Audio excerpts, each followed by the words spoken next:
Salut à tous, aujourd'hui l'art s'invite sur Terre à Terre Bénin. Nous sommes ici à l'École nationale supérieure d'art de Dijon où un artiste béninois qui est en résidence de création avec la nature au cœur de son travail nous attend. Allez, on va le découvrir.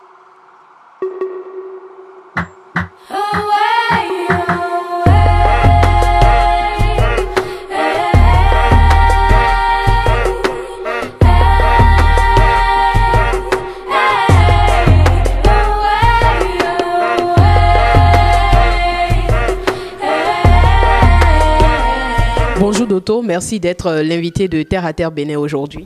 Oui, bonjour, merci à vous de me recevoir. Alors, dans votre travail, on se rend compte que la nature est très présente. Est-ce que la nature vous inspire beaucoup finalement? Oui, la nature, c'est une grande source d'inspiration. C'est même la source d'inspiration, même des grands peintres, de grands artistes qui ont influencé l'histoire de l'art en général. Et je pense que la nature, c'est ce qu'il y a de plus abouti en termes d'œuvres, de chefs-d'œuvre, de pièces. C'est déjà une œuvre d'art en elle-même, cette nature-là. Donc, elle ne peut qu'inspirer les travaux d'un artiste. Pour votre résidence de création, le projet sur lequel vous travaillez, c'est une installation. Qu'est-ce que c'est exactement une installation? En art visuel, il y a plusieurs médiums, mais c'est un médium qui permet de présenter un projet avec une sorte de scénographie. C'est un peu comme quand vous faites un décor de théâtre pour présenter les modules de l'histoire que vous voulez raconter avec une sorte de mise en scène. Le projet de Doto ici, ça s'appelle Doto Hue. C'est parce que c'est Doto Hue ou quelle est l'histoire derrière? Doto Hue, c'est quand on veut aller à l'hôpital, on dit on Hue, Doto Hue. Je vais à la maison du docteur. Doto Hue.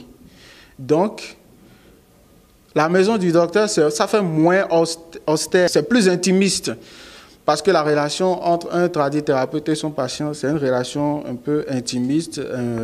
Il y a moins c'est moins sérieux, moins compliqué pour le patient parce que lui se dit, il est en confiance avec son tradithérapeute, il peut lui confier des choses et la discussion est beaucoup plus détendue, même dans une ambiance rigolote. C'est moins difficile que de dire, je vais à l'hôpital.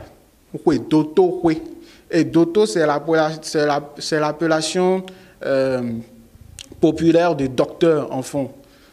Donc, Doto Hue, c'est ça. Alors, bienvenue chez le docteur qui, avec son art visuel, essaye de guérir les maux de la société. Et ce projet, pour revenir à ce projet de création, le projet Doto Hue, si on comprend très bien le propos de Doto, c'est plus le médecin traditionnel qui est mis en avant plutôt que celui moderne.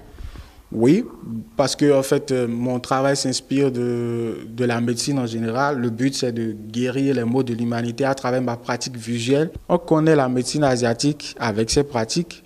On connaît la médecine européenne, c'est la plus ou moins vieille. Mais on connaît moins la médecine traditionnelle africaine parce que c'est une médecine riche, mais dont le savoir se transmet par l'oralité depuis des siècles. Donc, pour moi, c'est un peu comme une forme c'est une manière d'archiver un peu tout ce qui concerne les pratiques, les recettes dans cette médecine traditionnelle, etc. Je ne les prends pas telles quelles.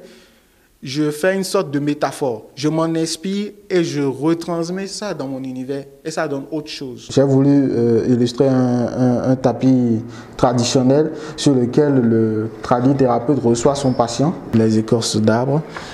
Donc il est en train de préparer quelque part son palliatif. Le goumé pour les Ivoiriens, par exemple, c'est un chagrin d'amour. D'accord? C'est un chagrin d'amour, donc c'est un mal émotionnel. Dans la médecine moderne normale, il n'y a pas dans une pharmacie un médicament pour soigner le chagrin d'amour, le mal d'amour. Mais en médecine traditionnelle, on trouve toutes sortes de choses capables de répondre aux maux émotionnels dont peut souffrir un patient. Donc, c'est de montrer par exemple qu'on peut soigner. Le domaine d'intervention de la médecine traditionnelle est vraiment vaste. On intervient sur des maux émotionnels, physiques, et même d'ordre paranormal.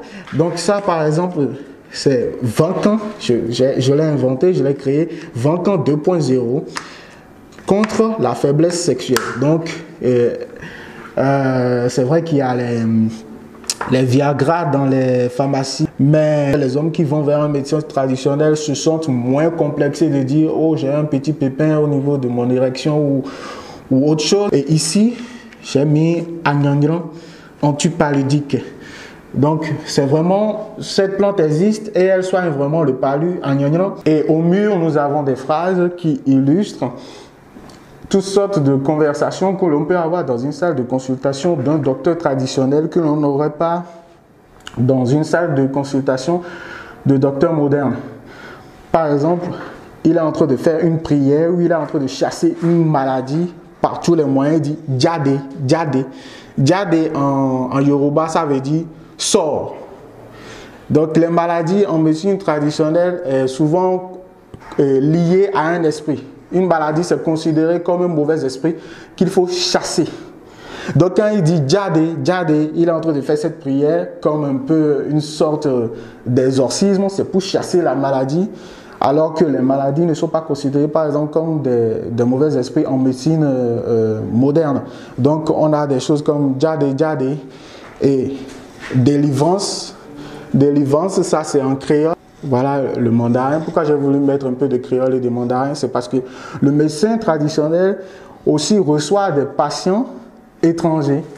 Il reçoit des patients étrangers, des patients qui sont soit des patients ou des gens qui sont curieux de savoir ce que la médecine par les plantes peut faire. Les écorces, en fait, je les ai récupérées. Je les ai récupérées dans une poubelle. Je fais de la récupération, mais c'est les matériaux naturels qui m'intéressent. C'est une manière de sensibiliser sur le fait de trouver dans un matériel naturel des éléments constitutifs d'une œuvre d'art.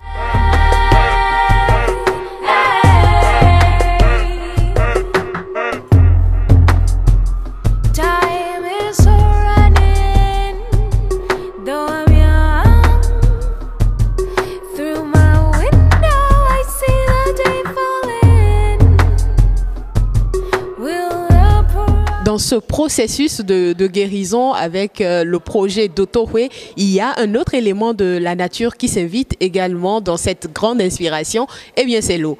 Expliquez-nous un petit peu pourquoi est-ce que l'eau est mise à contribution ici. L'eau est mise à contribution ici parce que le troisième site, c'est le bain de délivrance. Et forcément, quand on parle d'un bain, il y a forcément de l'eau. Et l'eau, c'est un élément naturel, ça fait partie des 4 éléments. Il y a l'eau, il y a le feu, il y a la terre, il y a l'air.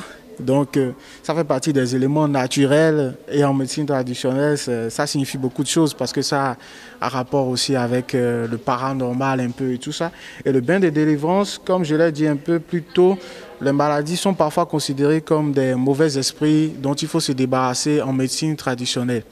Donc, libérer le patient de la maladie en lui donnant une nouvelle naissance à travers ce bain, un peu comme le bain comme une sorte de résurrection. Il renaît, il devient un autre individu, rétabli, restauré de sa maladie après ce bain de délivrance. Donc nous avons ici une baignoire que j'ai récupérée près de la poubelle de l'école. J'ai récupéré cette baignoire qui m'a inspiré. C'est ce bain de délivrance, ouais.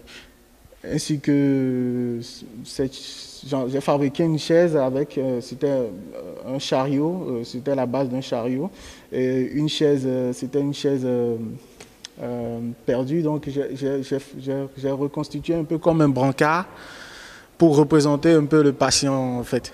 Donc pour donner une présence au patient qui était venu avec son brancard, et puis là on lui fait un bain avec parce que le bain naturellement ça se fait la nuit, et ces gens de pratique ce bain de délivrance la nuit dans un environnement enfin dans une pénombre et dans une ambiance un peu mystique un peu, et donc des seaux d'eau.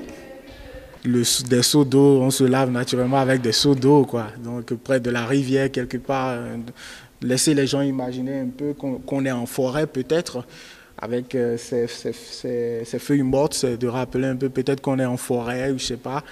Ça se passe souvent dans un lieu secret, dans une heure bien donnée, loin de tout regard indiscret. Eh bien, merci beaucoup, Dotto, de nous avoir reçus ici à l'École nationale supérieure d'art de Dijon. Mais surtout, merci de continuer à mettre au cœur de votre travail la nature, l'environnement et de protéger aussi notre terre.